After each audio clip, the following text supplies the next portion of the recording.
My father told me a story once. I'll never forget it for a few reasons. I think it's the first story he ever told me as a child. It's also the story of how my own grandfather died. But honestly, that isn't the reason. You hear stories on TV, or sometimes you overhear something in a public place. People talk about ghosts and aliens, and you think to yourself, they ain't real, they're making it up, they're mistaken, or they're crazy, or something like that, you know? You just can't believe it. Until something happens.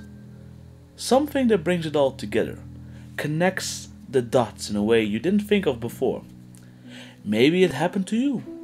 Maybe you hear the same story again and again, happening to different people.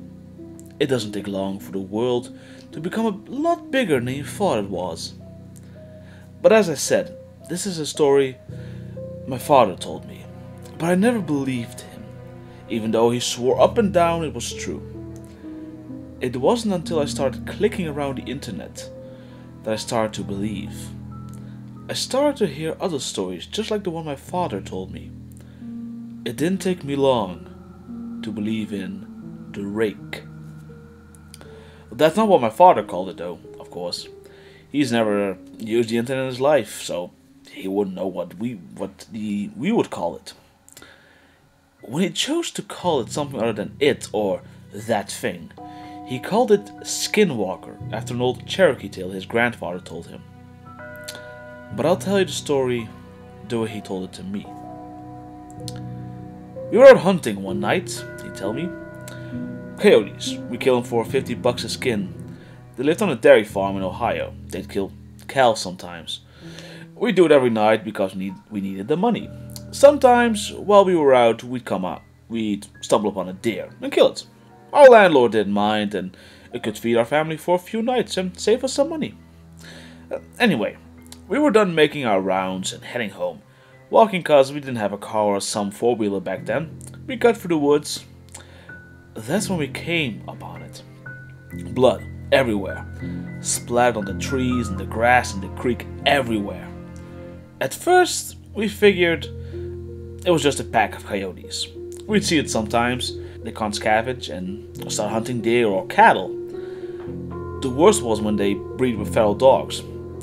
But this wasn't like that. You see, when a pack of dogs or wolves or coyotes attack something, they do it right. They pick off one that's weak or sick or old or just small. They'll hunt it, draw it into a corner, someplace it can't get out of, right into the biggest one, the alpha. And that deer will never see that alpha. It might hear it, but it won't see it. It just notices that its throat is gone, and then it'll drop dead. It's quick, it's clean. But it wasn't what happened here. Something had run up on a den of deer. Coyotes won't attack a den, wolves neither, because they get too much of a fight. There were three, I think. 3 bodies, just torn apart. You see a head here, a leg there, torso there. Predators don't do that. They don't leave behind scraps. What had done this hadn't done it for food. It had done it for fun. But we didn't know that. We saw a bunch of carcasses and we think it's something we gotta take care of. I remember my dad telling me to go home. He thought it was a pack of feral dogs. But I wasn't leaving him. And I'm damn sure I wasn't walking through 2 miles of woods alone with nothing but a .22 and a pocket knife. It took me a while to convince him, but finally we began tracking whatever did that. It wasn't hard either. We just followed the blood. Either that thing bled a deer before it got away, or dragged one for a mile. I don't know. I know that I'd never seen my dad scared before that night. We started hearing noises. I've been in a lot of woods in my life. I've been all over the world and I never heard noises like I heard that night. I heard things screaming. I heard deer and foxes and rabbits and raccoons and birds. They were just scared. Keep in mind, this is maybe 12 or 1 o'clock at night. Except the fox and some birds, nothing was supposed to be even awake. But they weren't just awake. They were moving. I saw flocks of birds that night fly straight to trees, just trying to get out of there. We came upon a pack of coyotes, nearly shot a couple, thinking it was what we were looking for. But then we saw they were running towards us, and they ran right past us, didn't even notice us.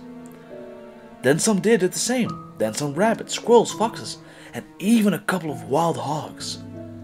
These things were supposed to be eating each other, and the only thing they cared about was getting out of there.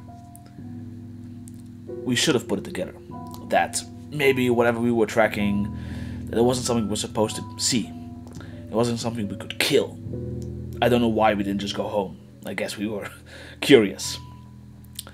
I think that was my dad's nature, to go towards trouble, to fight. And knowing what I knew about what my father did during the war, my nature was to stay close to him. We finally get into an open valley. It was normally a soy field, but it wasn't in season, so it was just flat dirt. We saw our tracks then. A lot of the animals fleeing the forest had paved over the land. But where that deer's blood was, nothing had taken a single step. Like they were leaving it for us to find. The tracks were shallow. Whatever it was, it couldn't have weighed more than 100 pounds. But it didn't mean much. A bobcat weighing 40 pounds nearly tore out my damn throat once. All it means is that it's quick and hard to hit. So we followed the tracks. It doesn't take us long to find where it is. You see, there's this old school house that sits on top of a hill. Half of it had been ripped out by a tornado, but nobody lived there, at least not for a long time. We caught homeless people in there sometimes, or druggies looking for a safe place to shoot up. We figured maybe that was it. Maybe it was some sick kid riding a high. But we didn't think that for long. We get within 50 yards and we hear this noise. A screeching kind of sound. It was sort of made up of two different sounds. One was a high-pitched screech. Another was a low-pitched growl. It was making both at the same time. We get within 20 yards and we hear this sound. I can remember thinking that it sounded like paper being torn apart while someone was swinging water in a bucket back and forth.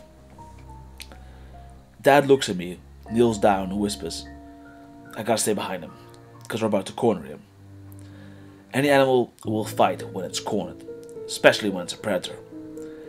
But we can tell by the tracks that it's just one. He tells me it's probably a single feral dog, probably rabbit. The plan is to sneak up on it while it's eating, shoot it, then keep shooting it until it don't move anymore, then slit its throat. When it gets to Dad, it's my job to shoot it or stab it to get it off of him. So he walks up, and I'm right behind him, just a tad to his side, so I can see what it is. I wish to this day I hadn't. It was leaning over a carcass, tearing off its flesh, and throws where it doesn't nibble at the side. There's blood all over it, glistering in the moonlight. It's pale white, human-looking, but not quite human. It had arms and legs like a human, but it sat like a monkey, hunched over, and its hands were normal either. It had long fingers with claws at the end. So we see that, and my dad hesitates. He wasn't about to fire on a person, so he clears his throat to try to get it to turn around. I swear to God, all the noises just ceased. I never heard true silence before that, and not after either. But for 2 seconds, nothing, and I mean nothing, made any noise. Which made it all the louder when it turned around, made this shrill cry, and jumped on Dad. He got a shot off. I think he missed. If he hit the thing, it didn't mind. But I was on him, tearing paws off of him.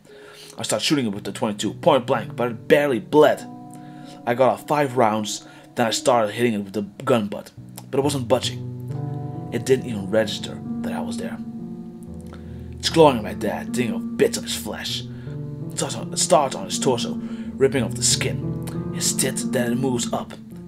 It tore off his throat, it tore off his nose, his eyes, it scalped him. Then it started digging in, ripped off the bottom half of his jaw, the little bones that tube in your neck, then his ribs.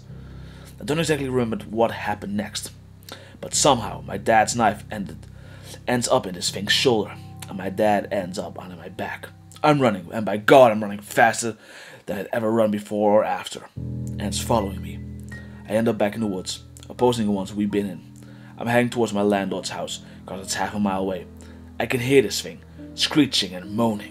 I hear these tree branches crack and get thrown around, It sounds like someone's taking an axe to every single tree I pass. It's cracking so loud and often, but I just ain't looking back.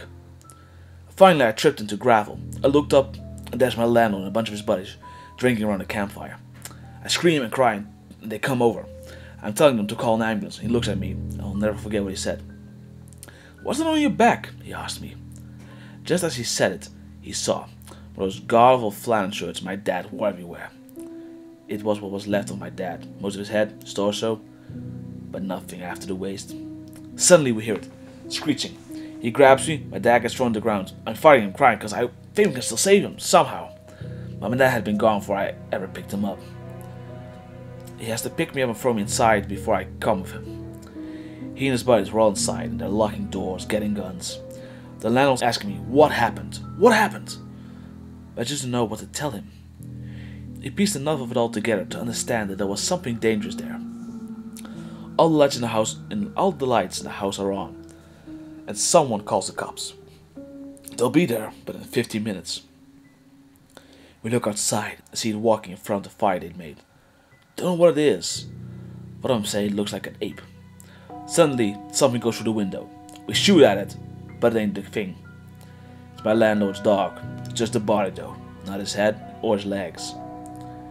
We start pushing things in front of doors and windows when we hear something in the garage. I remember one of his friends saying that the doors were open. We hear metal and glasses get ripped apart. We put a couch and a TV in front of the door to the garage. It banged around some more, but then it got quiet. Not silent like it was before. We could hear it move around some, and the guys were talking, making sure the guns were ready. Someone hands me a pistol. No sooner did I cock the hammer back did we hear something shatter upstairs. Then we heard it screech again. Except now it was louder, and didn't echo and fade out, because it was inside. We all rushed to the one door leading upstairs, and we got to it just as that thing did. It opened it just a bit, and 4 or 5 men just slammed into it. It got its hands through though. Someone with a shotgun took care of that. Put the bell right up to its wrist, pulled the trigger, cut its hands clean off. That only pissed it off though. It started pushing on that door, clawing. We were on one side, pushing as best as we could, and was on the other, doing the same.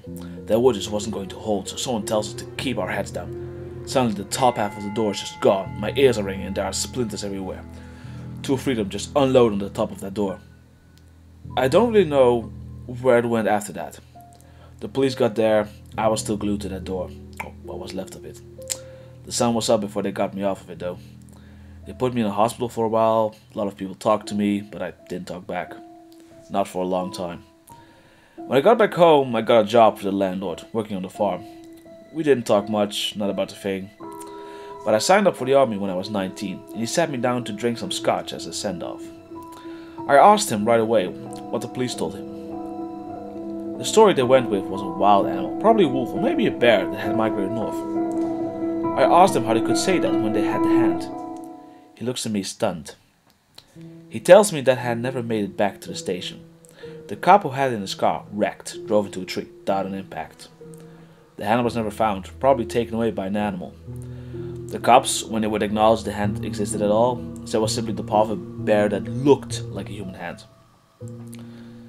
I never talked to the landlord again. He went missing when I was in basic. Never found him. They said he owed some people some money and just ran away. But I don't think it's that simple. I never went back to those woods. I wouldn't even if I had the whole goddamn US Army at my back. But that was a lie. When my mother died, I don't think my father had felt he had anything left. And that he might as well sell old scores. He went to those woods. He never came back. FBI was called, they did a show for everyone, but I knew they weren't really looking. I had to get one drunk, slip him a few 50s before he finally told me that they got a few calls about those woods every year, about someone up and vanishing. But that was all he wanted to tell me. Before he got up and left with the rest of his team, he wrote "The Rake" onto a napkin. I didn't know what he meant until I searched for it on the internet. Honestly, I would have rather not known.